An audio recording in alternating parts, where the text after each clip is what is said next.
Big pass வீட்டில் தற்போது பரபரப்பான சூழ்நிலை நிலவுகிறது.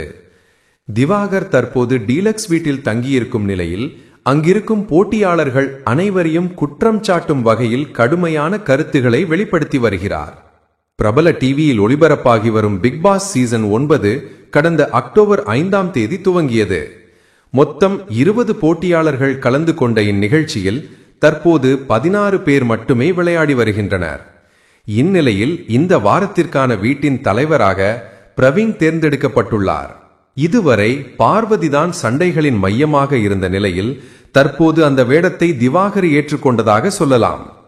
சூப்பர் டீலக்ஸ் வீட்டில் தங்கியிருக்கும் திவாகர் அங்கிருக்கும் ஒவ்வொருவரின் நடத்தை குறித்தும் அவர்களது ஆட்டம் குறித்தும் தொடர் குற்றம் சாட்டுகளை முன்வைத்து வருகிறார். இதனால் மற்ற போட்டியாளர்கள் கடும் கோபத்துடன் திவாகரிடம் சங்கை போட ஆரம்பித்துள்ளனர். நேருக்கு நேர் மோதலாக மாறிய இந்த நிலை வீட்டில் இருக்கும் அனைவருக்கும் பெரும் அதிர்ச்சியை ஏற்படுத்தியுள்ளது. இப்போது ரசிகர்கள் கேள்வி கேட்கிறார்கள், திவாகரின் இந்த நடத்தை ஒரு கேம் பிளான் தானா அல்லது உண்மையான உணர்ச்சியா? அடுத்த எபிசோடுகளில் இந்த மோதல் எந்த அளவுக்கு தீவிரம் அடைகிறது என்பதை பார்க்க ரசிகர்கள் ஆவலோடு காத்திருக்கிறார்கள். ஒரு பக்கம் சண்டைகள், மறுபக்கம் கூட்டணிகள்.